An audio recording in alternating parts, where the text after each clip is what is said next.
ओम नमः शिवाय दोस्तों।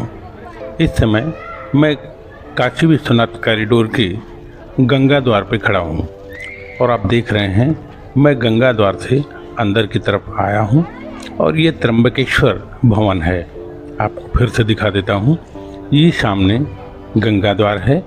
गंगा घाट की तरफ से अगर आप काशी विश्वनाथ जी का दर्शन करेंगे तो इसी तरफ से एंट्री करेंगे। आपको बता देता हूँ कि आप ऊपर चलने के लिए चाहे तो सीढ़ियों से या चाहे तो बगल में लगे हुए ये एस्केलेटर से भी ऊपर चल सकते हैं। ये ज़्यादातर ओल्ड एज दिव्यांग लोगों के लिए बनाया गया है। अब क्योंकि सुविधा उपलब्ध है तो सभी लोग इसका इस्तेमाल करते हैं। तो आज का जो वीडियो है वो मैं आपको बताने के लिए ले आया हूँ कि यहाँ पर एक अद्भुत सा भवन बना हुआ है जहाँ पे जो सुविधाएं हैं उसको बताऊंगा। अब आप खाली केवल ये बताइए कि क्या आपको पता है कि काशी विश्वनाथ कॉरिडोर में काशी विश्वनाथ विकास परिषद की ओर से मुमुक्षु भवन बनवाया गया है? आपको जानकारी नहीं होगी। यही दिखाने के लिए मैं ऊपर आ गया। अब मैं यहाँ से भी आपको गंगा द्वार दिखा रहा हूँ। आप चाहे तो सीढ़ियों से भी आ सकते थे और चाहे तो आप एस्केलेटर से भी आ सकते थे। ये सामने आप देख रहे हैं हम लोग काशी विश्वनाथ कॉरिडोर में है और सामने जो मुख्य भवन है जहाँ विग्रह है वो सामने की तरफ ही चलेंगे तो उस चौक में अंदर की तरफ है। आगे बढ़ते हुए हम लोग तो मैं बता रहा था कि यहाँ पे एक मुमुक्षु भवन बनाया गया है। इस भवन में 65 साल के ऊपर के बुजुर्ग जो काशी में देह त्याग करना चाहते हैं वो यहाँ रह सकते हैं। देखिए आपने देखा कि सोमनाथ भवन दाहिने तरफ था। हम लोग आगे चल रहे हैं। ये टेंट लगे हुए हैं छोटे छोटे, जिससे कि जो दर्शनार्थी हैं गर्मियों में उनके पैर में किसी प्रकार की जलन न हो, ये सुविधाएं हैं। आप देख सकते हैं। अब हम लोग रामेश्वर भवन आ गए हैं और ये माता अहिल्याबाई होलकर हैं जिन्होंने इस मंदिर का जीर्णोद्धार बहुत पहले ही कराया था। और अब इस समय हम लोग लगभग सामने आ गए हैं उस चौक पर और यहाँ से हम लोग दाहिने मुड़ेंगे। दाहिने तरफ दो बिल्डिंगें हैं, एक भीमा शंकर, एक वैद्यनाथ। जो सबसे बाएं तरफ है वो आप देख सकते हैं वो भीमा शंकर है। ये शिव पंचायतन है। दाहिने तरफ आप देख सकते हैं यहाँ पे 12 ज्योतिर्लिंग एक ही जगह एक ही मंदिर में विराजमान है। और आज का जो वीडियो है वो मुमुक्षु भवन पर बना हुआ है। तो आप देख सकते हैं कि हम लोग अब यहाँ पे वैद्यनाथ भवन पे आ गए। वैद्यनाथ भवन इसी में मुमुक्षु भवन चलता है, जहाँ पर कोई भी व्यक्ति जो 65 साल से ऊपर का है, बुजुर्ग है, वो काशी में देह त्याग करना चाहता है तो आकर यहाँ रह सकता है। देखिए अब हम लोग अंदर आ गए। ये मुमुक्षु भवन है। यहाँ मैं आपको थोड़ी बहुत जानकारी अपने से दूंगा और बाकी यहाँ से हम जो संचालक होंगे, जो भी इसके केयर टेकर होंगे, उनसे बात करके आपको सब कुछ दिखाएंगे। देखिए ये संस्थान तारा संस्थान शायद राजस्थान का है, उसके द्वारा संचालित होता है। और यहाँ पे आप देख रहे हैं कि सारी सुविधाएं हैं। ये वैद्यनाथ हॉल है और हम लोग अंदर आ गए। आपसे बात करेंगे।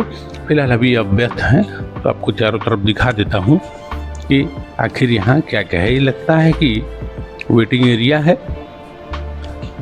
उस तरफ मैंने देखा कि ये खाने पीने का भी व्यवस्था है। ये कौमुदी कांत आमेटा जी हैं, इनसे हम लोग बात करेंगे। आइए। नमस्कार सभी को। हम काशी विश्वनाथ कॉरिडोर के अंदर वैद्यनाथ के भवन हम बैठे हुए हैं। मेरा नाम कौमुदी कांत आमेटा है। तारा संस्थान इसको संचालित कर रही है। इसका नाम मुमुक्षु भवन है, जिसमें लोग मुक्ति के लिए यहाँ आते हैं और रहते हैं। यहाँ पर आने के लिए उनकी उम्र 65 साल से ऊपर होनी चाहिए। अगर फिजिकल कंडीशन उनकी अच्छी है तो वो यहाँ पर 3 महीने रह सकते हैं, और जिनकी फिजिकल कंडीशन अच्छी नहीं है तो वो उनका अंतिम समय तक यहाँ रह सकते हैं। यहाँ पर बहुत ही अच्छी सुविधाएं हैं। उनके खाने के लिए अलग अलग सुविधाएं हैं। जो जैसा खाता है उनके लिए अलग अलग बनाया जाता है। यहीं डॉक्टर की व्यवस्था भी है, नर्सिंग स्टाफ की व्यवस्था ही है, उनके साथ केयर टेकर की व्यवस्था है, सफाई कर्मी है, खाना बनाने वाले हैं और उनको बेड हर बेड की व्यवस्था है। अगर मेडिकल बेड की आवश्यकता होती है तो उनको मेडिकल बेड इशू किया जाता है। अगर सामान्य बेड की आवश्यकता है तो उनको सामान्य बेड की आवश्यकता दी जाती है। और उनके साथ ही बेड के साथ उनको एक अलमारी दी जाती है, एक छोटा टेबल दिया जाता है जिसमें अपने छोटे मोटे सामान को रखने के लिए, और अलमारी की चाबी उनके साथ दी जाती है ताकि कोई भी सामान उनको रखना है और लॉक कर सकते हैं। खाने में उनको सुबह 7 बजे उनको चाय मिलती है, 8:30 बजे उनको नाश्ता मिलता है, 12:30 से 2 बजे तक उनको भोजन दिया जाता है। भोजन में उनको चावल, दाल, हरी सब्जी और रोटी दी जाती है, और सप्ताह में 2 दिन उनको मिठाई भी दी जाती है। 4 बजे उनको चाय के साथ कुछ फल या उनकी जो इच्छा होती है, नमकीन, बिस्किट, कुछ भी अलग चीज़ खाने की, तो उनको 4 बजे उनको लिए बनाई जाती है। 6 बजे उनको वापस खाना मिलता है। खाना एक नॉर्मल होता है शाम को, जिसे उनको दाल और हरी सब्जी, रोटी और खिचड़ी बनाई जाती है। जिसको जो खाना होता है, जिसको रोटी सब्जी खानी होती है रोटी सब्जी खाते हैं, और खिचड़ी खानी होती है खिचड़ी खाते हैं। शाम को 8 बजे उनको दूध के साथ गिलास भर कर दी जाती है, और अंत में उनको सोने के लिए बोला जाता है। 9 बजे सभी लोग सो जाते हैं, और 5 बजे सभी उठ जाते हैं। जिनको विश्वनाथ जी के दर्शन करना है, उनको जल चढ़ाना है, पूजा करनी है, तो वो 5 बजे से जाना शुरू कर देते हैं। आइए हम आपको दिखाते हैं ऊपर उनके लिए क्या क्या व्यवस्था है, कैसे है। सबसे पहले हम ये बताते हैं कि ये बुजुर्ग के लिए नीचे वेटिंग हॉल है। जो उनसे मिलने के लिए आते हैं तो वहाँ यहाँ पर बैठते हैं, और टीवी लगी हुई है, और जो डाइनिंग टेबल लगा हुआ है, तो उनके लिए खाना, नाश्ता और चाय यहीं पर होती है। जो सक्षम रूप से आ सकते हैं नीचे, वो खाना और चाय यहीं पर पीते हैं, और जो नहीं आ सकते उनके लिए हमारा जो केयर टेकर है वो ऊपर लेकर जा सकते हैं। उनके लिए व्यवस्था है, जो सीढ़ी की व्यवस्था है और लिफ्ट की व्यवस्था है। चलो अपन लिफ्ट से चलते हैं और देखते हैं।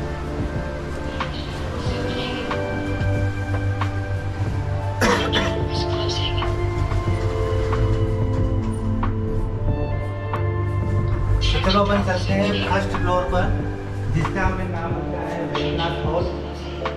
और इसमें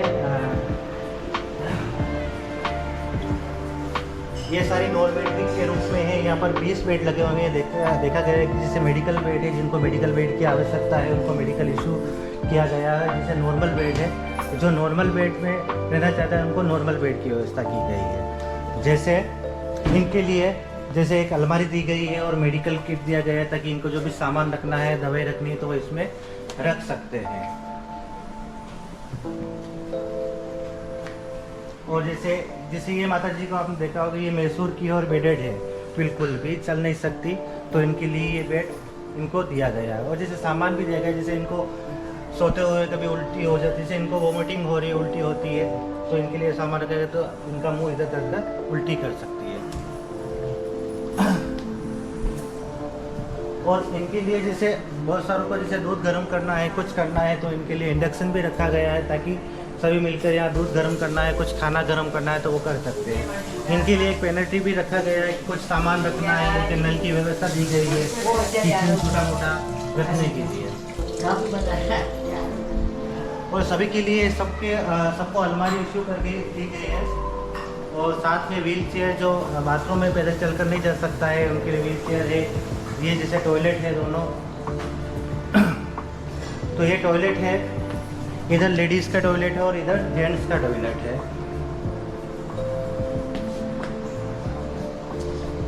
एक तरफ जेंट्स को रखा गया है, एक तरफ लेडीज़ को रखा गया है। जैसे जेंट्स के लिए वापस इस तरह से पेनल्टी बनाया गया है कि जेंट्स इसका उपयोग इधर करें, इनके साथ वाटर कूलर, ठंडा पानी पीना हो तो यहाँ कर सकते हैं। और इनके साथ ही जैसे यहाँ पर एसी भी लगी हुई है, जैसे एसी की ज़रूरत है तो वो एसी चला सकते हैं, पंखे की ज़रूरत है पंखा चला सकते हैं।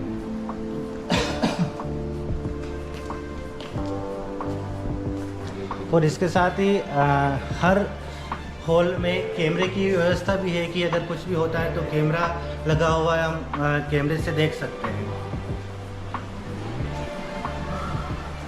इसी तरह से ऊपर जो सेकंड फ्लोर है सेम वैसा ही है। सेकंड फ्लोर पे भी क्या इसी तरह की सुविधाएं हैं? हाँ, सेकंड फ्लोर पर भी ऐसी सुविधा है, पर वो थोड़ा सा खुला हुआ है। जैसे ये ऑफिस है, या अगर इनके कोई गेस्ट आते हैं तो 5-15 मिनट रुकने के लिए, इनको पर्सनल बात करने के लिए भी दिया जाता है। अगर जैसे किसी को रोशनी की प्रॉब्लम है तो यहाँ थोड़ा रोशनी की व्यवस्था ज़्यादा है, क्योंकि ऊपर कांच लगे हुए हैं तो कांच की व्यवस्था ज़्यादा है, जिससे एसी की ज़रूरत नहीं है, तो यहाँ रुक सकते हैं।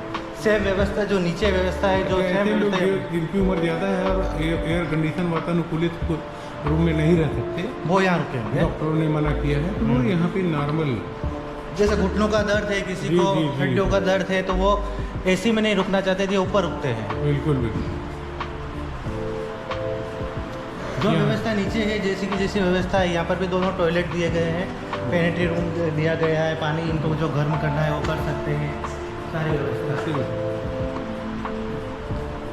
क्योंकि एक व्हील चेयर ऊपर भी दी गई है और यहाँ पर भी इनको पेनिट्री है, पानी का है, अंदर गर्म करना है, कुछ अंदर गर्म कर सकते हैं। और ये टॉयलेट है और ये खुला है, अगर जैसे इनको थोड़ा घुटन सा महसूस होता है, इसको खोल कर भी रख सकते हैं आराम से।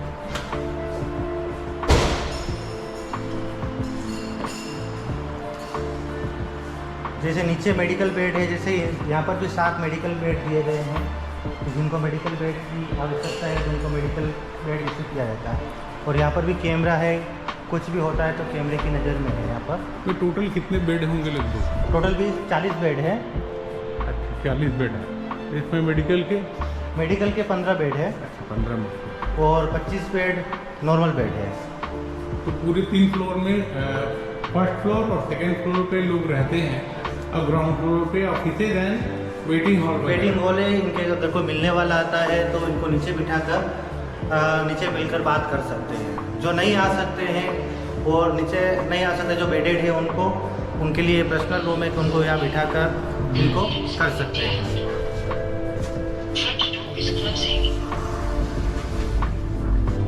ये टोटल मतलब पूरी व्यवस्था है, ये पूरी व्यवस्था है। निःशुल्क है।